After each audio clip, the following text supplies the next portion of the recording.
So hello guys, CAT exam is on the way. कुछ ही दिनों में, अब कुछ ही दिन बचे हैं कैट एग्ज़ाम के लिए। सिलेबस कवर हो चुका, सब कुछ हो चुका है गाइस। अब इस टाइम पे this is the critical time, critical period of your preparation. अब क्या करना है इस टाइम पे, ताकि जितनी तैयारी आपने की है वो उसका पूरा आउटपुट मिल सके। तो उसी चीज़ों के बारे में जो है हम इस वीडियो में बात करने वाले हैं। तो make sure that you watch this video till the end. Okay, let's start guys. So guys, you have worked hard lot in the previous months। बहुत सारे महीने से आप बहुत तैयारी कर रहे हैं, but now it's time to polish execute your hard work। अब उस हार्ड वर्क को रिजल्ट में चेंज करना है। और वो कैसे करना है गाइस? बहुत सारी चीज़ें ऐसी है कि हमने हार्ड वर्क तो कर लिया है, बट उस हार्ड वर्क को अंजाम तक ले जाना भी ज़रूरी है। क्योंकि वो जो 1 साल की तैयारी आपने की है, 6 महीने की जो भी किया है, वो उन 2 घंटों में दिखना चाहिए। वो 2 घंटे ही मैटर करेंगे कि वो 2 घंटों में आप क्या करते हैं। और वो 2 घंटों में आप कब परफॉर्म अच्छा कर पाएंगे? जब आपने इनफ प्रैक्टिस कर रखी होगी, जब आपने आप हार्ड वर्क कर रखा होगा, तभी जो है आप अच्छा परफॉर्म कर पाएंगे। तो देखिए, क्या क्या स्ट्रेटजीज आपको अब आने वाले दिनों में अपनानी है, उसी के बारे में बात करेंगे। सबसे पहली बात, no new topics, no new books. अब कुछ नया नहीं करना है, कुछ भी नया नहीं उठाना है, भले वो सिलेबस हो, भले वो बुक हो या स्ट्रेटजी हो, है ना। अभी तक आपने अपनी स्ट्रेटजीज बना ली होगी, I thought, I assumed, I suppose. क्योंकि आप मॉक टेस्ट दे रहे हैं, आप किस तरह से मॉक टेस्ट दे रहे हो, आप एक वे होता है, सबका अलग अलग तरीका है मॉक टेस्ट देने का। उस तरीके से जो है आप मॉक टेस्ट दे रहे होंगे। अब बहुत कम दिन बचे हैं, अब आप जो है ज़्यादा फ्लक्चुएशंस मत करिए चीज़ों में। टॉपिक जो भी है उसमें फ्लक्चुएशंस, मतलब नए टॉपिक मत उठाइए guys.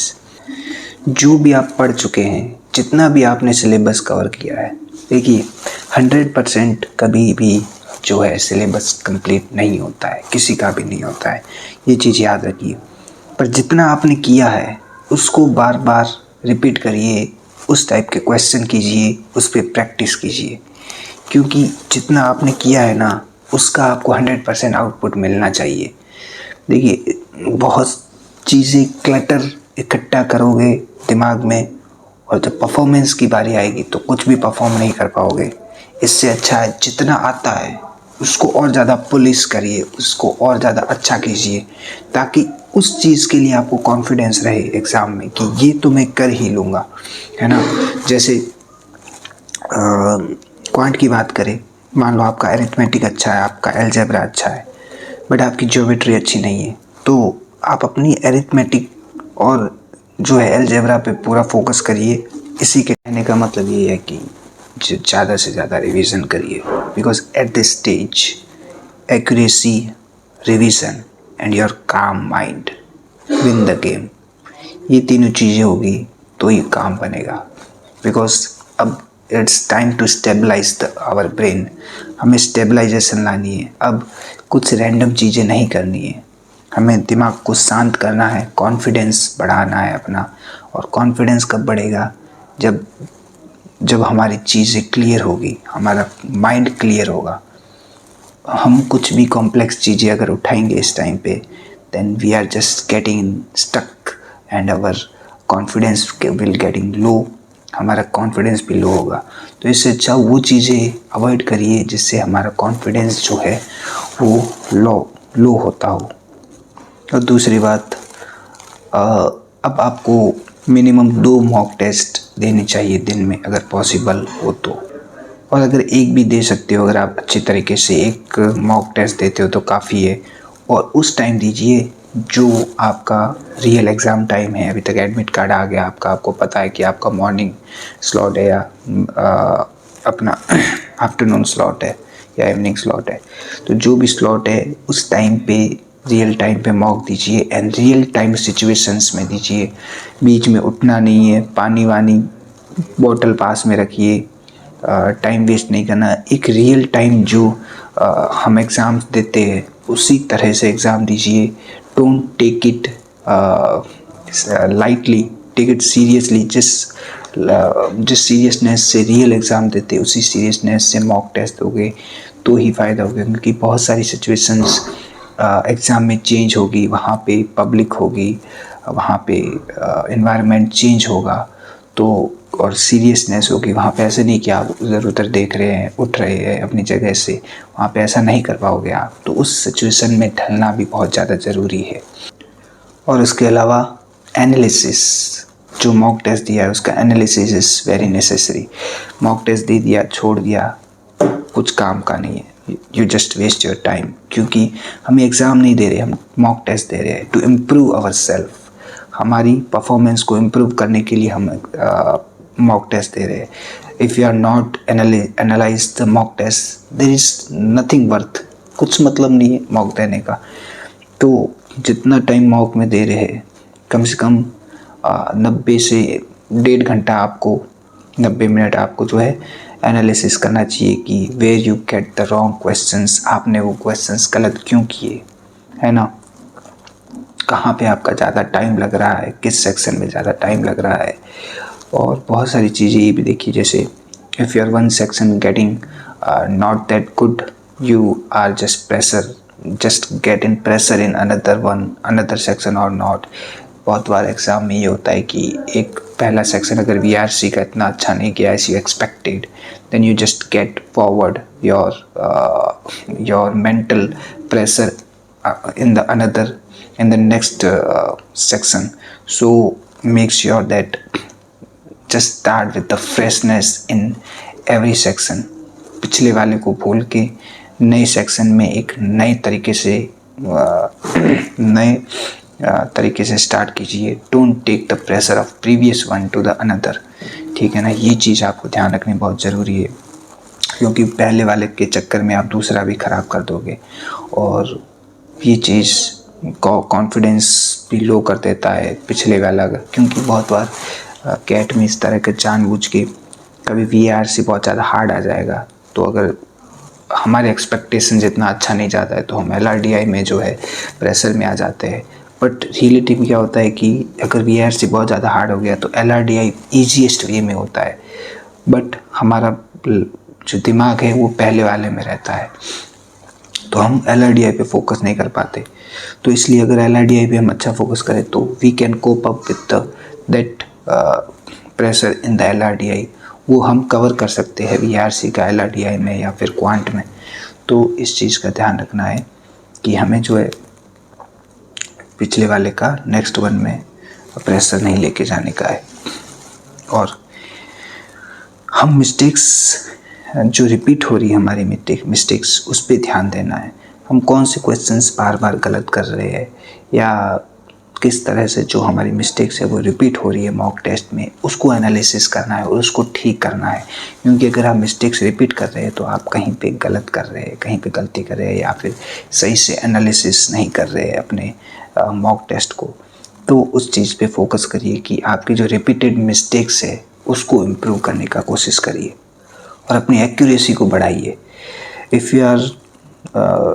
If your accuracy is less than 85% या 80%, then it's too difficult, because mock test में आपको ज़्यादा से ज़्यादा एक्यूरेसी पे ध्यान देना होगा। आपके अटैम्प्ट्स भले ही कम हो, एवरेज हो, बट आपकी एक्यूरेसी बहुत ज़्यादा अच्छी होनी चाहिए। क्योंकि अगर एक्यूरेसी अच्छी नहीं है मॉक टेस्ट में, देन आपको रियलिटी का पता नहीं चलेगा कि आप किस लेवल पे है। कभी हो सकता है कि आपने कुछ तुक्कों में आपके क्वेश्चन सही हो गए और आप इल्यूजन में पड़ गए कि मैं बहुत अच्छा हूँ। और बहुत बार ऐसा होता है कि अटेम्प्ट ज़्यादा रहते और हमें इल्यूजन हो जाता है। तो ये चीज़ का ध्यान रखना है कि एक्यूरेसी बहुत ज़्यादा मैटर करेगी मॉक टेस्ट में भी और रियल एग्ज़ाम में भी। रियल एग्ज़ाम में भी आपको आपकी एक्यूरेसी अच्छी होनी चाहिए। क्वेश्चंस भले कम करिए लेकिन एक्यूरेट करिए, क्योंकि नेगेटिव मार्किंग अगर होती है तो बहुत ज़्यादा नुकसान होगा आपका ही, क्योंकि आपका टाइम भी ज़ाया होता है वहाँ पे जहाँ क्वेश्चन आपको नहीं आता है फिर भी आप ट्राई करते हो उसको। हाँ करिए अगर आपके पास टाइम है, पहले वो क्वेश्चंस तो करिए जो आप में कॉन्फिडेंस है कि हाँ मैं वो कर लूँगा, वो सारे क्वेश्चंस पहले करिए। ईजीएस्ट क्वेश्चन पहले उठाइए। Don't take hardest question in the ego में मत आइए। ये जो आपका जो माइंड जो हार्डेस्ट क्वेश्चन उठाने का वो खिलाड़ीपन दिखाता है, उससे बचिए। पहले इजीएस्ट क्वेश्चंस पहले करिए। तो अपने ईगो को साइड रखिए, अपने ईगो को साइड रख के क्वेश्चंस जो हो रहे हैं उनको पहले करिए। हमारा माइंड इस तरह से चलता है कि वैसे क्वेश्चन जानबूझ के उठाएगा, रिस्क लेने का कोशिश करेगा, बट इस चीज़ से आपको बचना है, क्योंकि हमें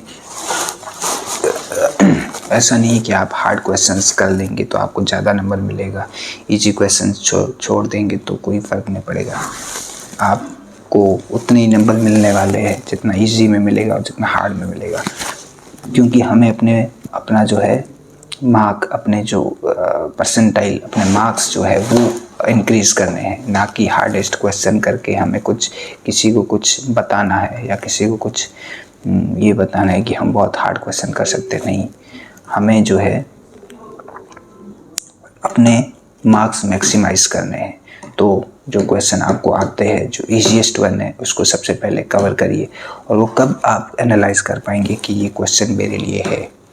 आप 2-3 minute, don't come in the rush कि फटाफट पेपर देख लिया, फटाफट स्टार्ट हो गए पहले ही क्वेश्चन से, और पता चला कि वो सबसे हार्ड निकला और आपने बस 10 मिनट वहीं गवा दिए और आपका कॉन्फिडेंस लूज हो गया। नहीं, पेपर सामने आते ही जब वो इंटरफेस खुलता है, लंबी सांस लीजिए, 30 से 10 सेकंड रुकिए, देखिए इंटरफेस को, कुछ चेंज तो नहीं है इंटरफेस में। कभी भी हो सकता है कि इंटरफेस चेंज हो गया हो या कुछ उल्टे सीधे ऑप्शंस हो या कुछ भी हो सकता है। तो पहले 30 सेकंड देखिए उसको, फिर 2-3 मिनट आराम से देखिए किस टाइप के क्वेश्चंस है उसमें, फिर उसमें से छांटिए कि हमें पहले क्या करना है। ऐसे नहीं कि कुछ पहला क्वेश्चन देखा और पहला क्वेश्चन करना स्टार्ट कर दिया, ऐसे नहीं होता है भाई। और ये चीज़ बताने की ज़रूरत नहीं है, क्योंकि आप मॉक टेस्ट दे रहे हैं तो आपने अपनी स्ट्रेटजीज बना ली होगी कि किस तरह से पेपर अटेम्प्ट करना है। Because if you have not make any strategies then it's very difficult for you, क्योंकि रैंडमली को पेपर नहीं कर सकते। हमारे पास स्ट्रेटजी होनी चाहिए कि हम किस तरह से पेपर अटेम्प्ट करने वाले हैं, और अपनी स्ट्रेटजी चेंज मत करिएगा एट द लास्ट मोमेंट, है ना। जिस तरीके से आप पेपर करते हैं, जिस तरीके से आप मॉक टेस्ट में पेपर्स दे रहे हैं, वही स्ट्रेटजी आपको एग्ज़ाम में भी यूज़ करनी है ना। लास्ट टाइम पे अपने स्ट्रेटजीज चेंज मत करिए, ठीक है। और ये तीनों सेक्शंस के लिए, अगर LIDI हो, VRC हो या क्वांट हो, सबसे पहले उसको एनालाइज कीजिए। 2-3 मिनट लगाइए। 2-3 मिनट वो आपके वेस्ट नहीं जा रहे। अगर आप सोच रहे कि वो वेस्ट जा रहे, नहीं, वो 2-3 मिनट आप एनालाइज करेंगे, उसका बहुत बड़ा फ़ायदा होगा उसको पेपर को जब देखेंगे तब। क्योंकि वो 2-3 मिनट अगर आपने कोई गलत क्वेश्चन मिला, अगर ढूंढ लिया ना, अगर उसमें पड़ गए तो आपके 10 मिनट कब चले जाएंगे आपको पता नहीं चलेगा।